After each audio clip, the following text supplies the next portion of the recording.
post-coronavirus, the resumption of normal life. I was biking yesterday and I passed by a place that I remembered from a long time ago. Soup Plantation, or Sweet Tomatoes for those of you who are not from Southern California. It's a soup and salad bar that I found delicious, healthy and delicious. They always have at least 2 or 3 types of classic salads. Chinese chicken wonton happiness is one, Caesar Asiago, and sometimes something else like a spinach or something with some mandarin oranges.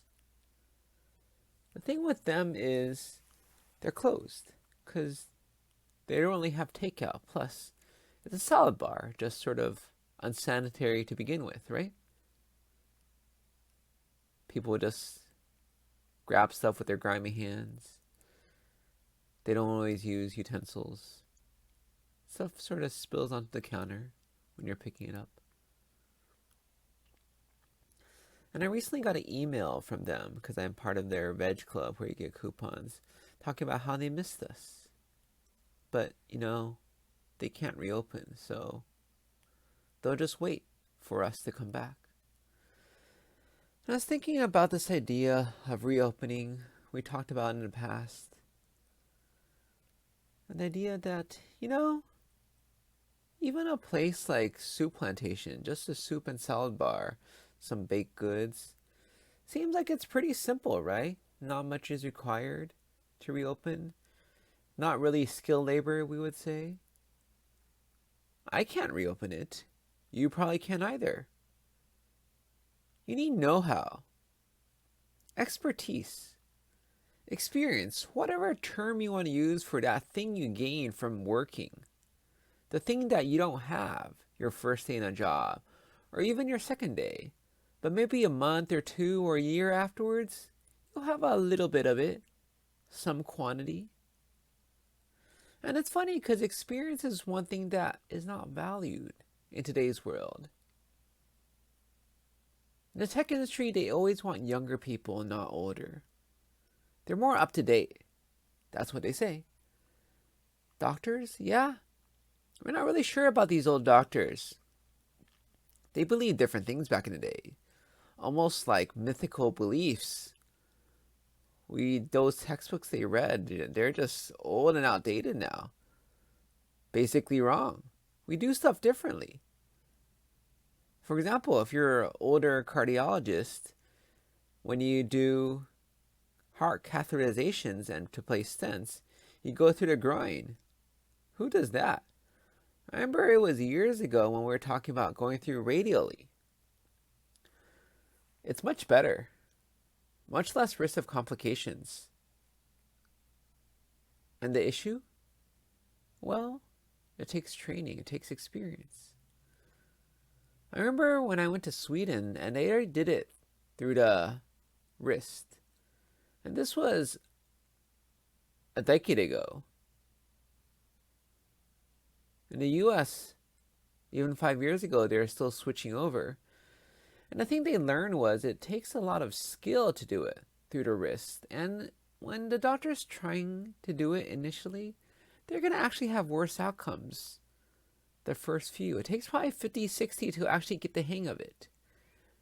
To actually get the hang of it, to be just as good as the other way, not to be better. It takes even more to be better. And that's something called experience. But we know that as a society, we're just valuing age less and less.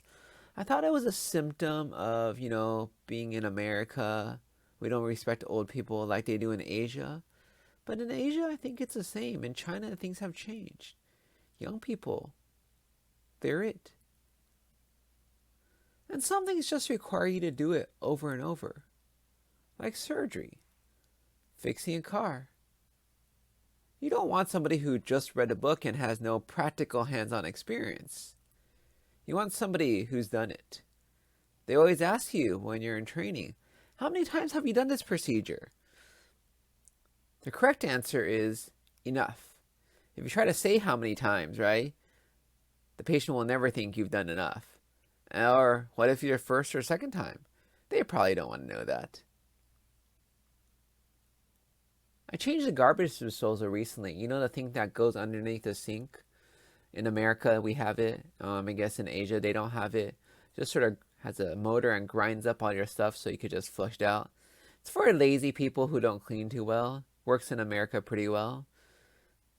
So the thing is, it's not so easy to change. But when you look at a YouTube video, it seems very easy, very simple.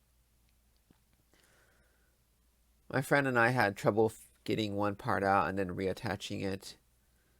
Took us probably an hour. The guy on YouTube, 5 minutes, because he was demonstrating to us every bit here and there. I'm sure if you asked him, do you think this is hard? Yeah, you're pretty good at this. He would say, no, it's just nothing. And he means it. It really is nothing to him. It's just that he's done it. And that's what I'm talking about here. Not necessarily skilled labor. Something that requires years of book learning. But just the fact that you've done it. And we're missing it nowadays. In this period when people aren't out there working. It's not there. I'm sure when jobs come back, there will be a lot of new hires. Some of the people wouldn't have come back. I was reading about the Tesla employees because Tesla's reopening their factory in Alameda County. And a lot of employees don't actually want to come back. They're afraid of the risks. And I think rightfully so. There is a risk in coming back. Whether or not we can make that risk go away, though, is another thing. Elon Musk says, I'll be there with you. They could arrest me. But anyways, it's illegal, right? So if somebody goes back, they're doing something illegal. If they don't want to do something illegal, isn't that within their rights?